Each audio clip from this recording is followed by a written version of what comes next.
안녕하세요. 영화의 대화에 오신 것을 환영합니다. 김주혜입니다.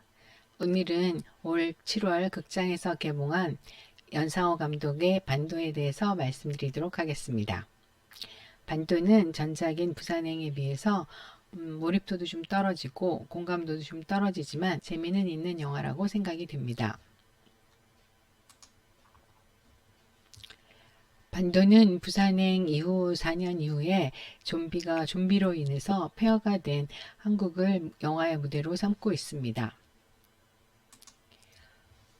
부산행 이후의 후속작으로 어떻게 얘기를 풀어나갈지에 대해서 되게 궁금했었는데 제가 전혀 생각하지 못한 방식으로 이야기를 풀어서 되게 놀랍고 재미도 있었습니다. 일본으로 가는 피난선에서 누나와 조카를 잃은 정석, 여기서 정석은 강동원 씨가 역할을 맡았습니다. 그 정석과 그의 매형이 홍콩에서 피난민으로 살게 되는데 그곳에서 그 한국에 모아놓은 달러를 가져다 주면은 돈을 주겠다는 제안을 받고 다른 한국 피난민과 함께 다시 한국으로 들어가서 벌어지는 내용입니다. 3일 죄송합니다. 3일간의 짧은 기간 동안 많은 일들이 벌어집니다. 폐허가 된 상황 속에서 다양한 인간 군상의 모습을 보여주고요. 절체절명의 상황 속에 처했을 때 인간의 나약함과 인간의 이기주의도 보여줍니다. 또한 다양한 표정의 좀비와 모습의 좀비를 그 대량으로 등장시켜 가지고 이들을 조연을 삼아서 이야기를 끌어가는 힘은 대단했습니다. 전작인 그 부산행과 반도의 큰 차이는 부산행에서는 인간이 좀비에 대해서 무방비 상태로 당했다면 반도는 인간이 무기를 장착해서 좀비와 맞서 싸워서 살아남는 그 대재앙 속에서도 희망적인 메시지를 보내줍니다. 물론 마지막에는 외부인에 의해서 구해지고 그 반도가 버려진 땅으로 남는다는 아쉬움은 있습니다. 또한 그 두 작품 간의 그 큰 차이점은 여성의 역할입니다. 포스터에서 보여지는 것처럼 부산행에서는 공유의 딸, 그 다음에 여기 마동석의 부인, 여기서 마동석의 부인은 임산부로 나오죠. 그래서 부산행에 있어서는 여성의 역할들이 주로 보호받아야 될 존재로 나타납니다. 그러나 반도에서는 여성의 역할은 생존을 위해서 남성과 동등하게 싸워야 되는 인물로 그려집니다. 물론 여기 정성역의 강동원의 역할도 중요하지만 여기 이 엄마 역의 이정현 씨, 그의 딸인 준희 역의 이 친구의 그 역할은 정말 눈부시다고 생각이 됩니다.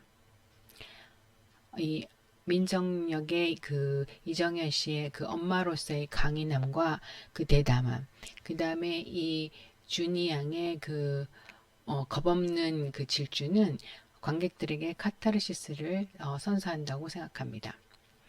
제가 개인적으로 좋아하는 장면은 이 준희 양이 승합차를 모는 장면입니다. 어린 소녀가 좀비를 대상으로 어쩜 그렇게 겁없이 용감하게 배짱 좋게 운전을 하는지 정말 멋지고 인상적이었습니다. 물론 이제 그런 거를 보면서 드는 생각은 어쩜 저렇게 용감하고 멋질 수가 있을까? 그 다음에 저런 훌륭한 기술은 어디서 배웠을까? 그런 궁금증은 좀 들었고 이 준희 학생이 모는 차가 저런 승합차가 정말 저렇게 튼튼할까라는 뭐 그런 생각도 좀 해봤습니다. 또한 여기 지금 나오는 그 차 추격전에서 나오는 차가 주로 여기 특히 엄마가 모는 차는 승합차고 준이가 모는 차는 승합차고 엄마가 모는 차는 트럭입니다. 그래서 기존 차량 추격전에서 주로 세단이 쓰이는 거에 비해서 여기서 이 쓰인 차들이 저의 좀 눈길을 끌었습니다. 다시 앞에서 얘기하는 쪽으로 다시 돌아가서 그 여성의 역할의 변화는 물론 부산행과 그 반도의 사이에 반도 영화 사이에 차별화를 위해서도 필요했겠지만 2016년과 2020년 사이에 여성 위상의 강화도 많이 반영이 됐다고 생각이 됩니다.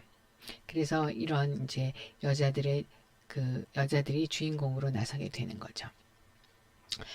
그리고 저의 또 눈길을 끈 것은 조명과 조명탄을 이용해서 좀비를 좀 이용하는 그런 전략이었는데 그런 부분도 굉장히 신선했습니다. 그 다음에 또 그 인간의 그 존엄성에 대한 어떤 뭐라 그러지? 존경 없이 그 인간을 죽음의 게임이나 놀이의 수단으로 생각하는 631 부대는 제가 생각할 때 일본에서 생체 실험을 했던 그 731 부대에서 이름을 따온 게 아닌가라고 제가 생각을 합니다. 뭐 어찌됐던 이런 다양한 볼거리와 얘기도 있었지만 아쉬운 점은 제가 영화를 보는 내내 너무 궁금한 점이 많았다는 사실입니다. 예를 들면 처음에 그 일본으로 가기로 했던 피난선은 왜 갑자기 일본으로 가지 않고 홍콩으로 갔을까?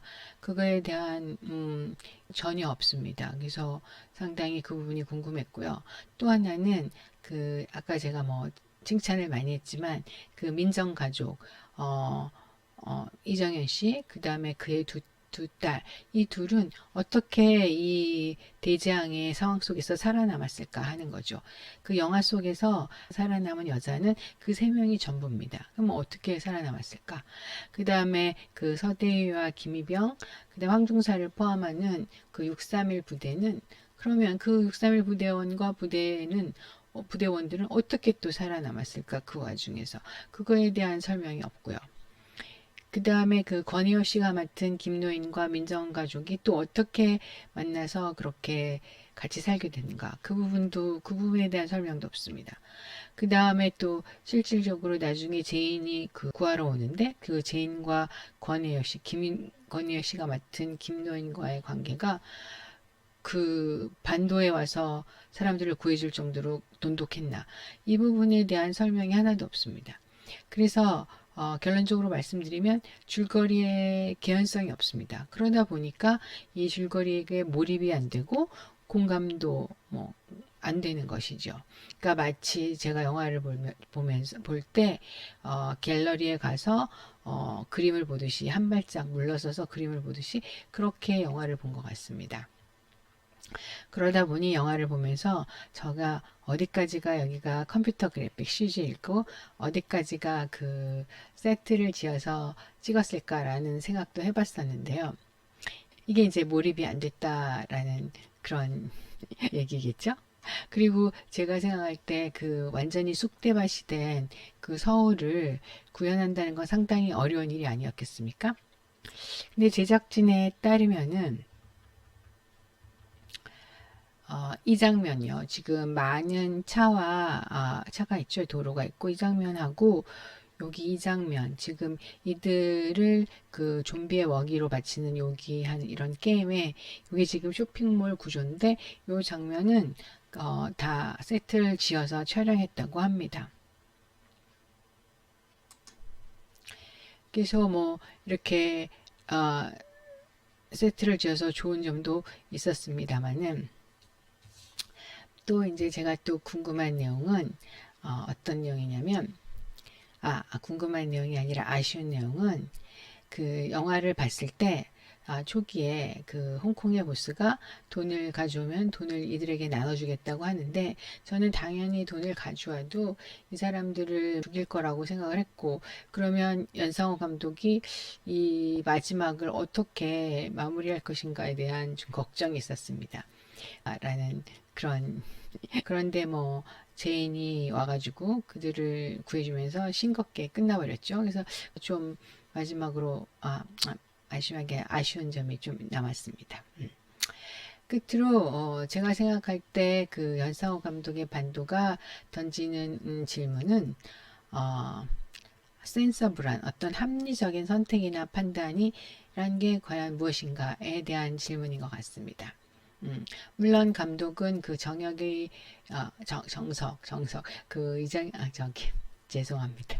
강동원 씨가 맡은 정석의 세 번의 선택을 통해서 보여주는데, 그럼 과연 그 합리적인 선택, 합리적인 결정이란 게 무엇이고, 과연 그런 게 존재한가? 그런 것 같습니다. 이게 제가 생각할 때는 자신이나 자신의 가족이 생사의 기로에 섰을 때 본인이 취할 수 있는 가장 최선의 방법이 합리적인 결정이 아닐까라고 생각이 됩니다. 반도는 참혹하고 절망적인 상황 속에서도 그 인간성을 지키려는 인간들을 좀 보여줬다고 생각을 합니다. 끝까지 들어주셔서 감사드리고요. 구독과 좋아요 부탁드립니다. 그리고 다음번에는 한국 영화 도구를 가지고 찾아뵙겠습니다. 감사합니다.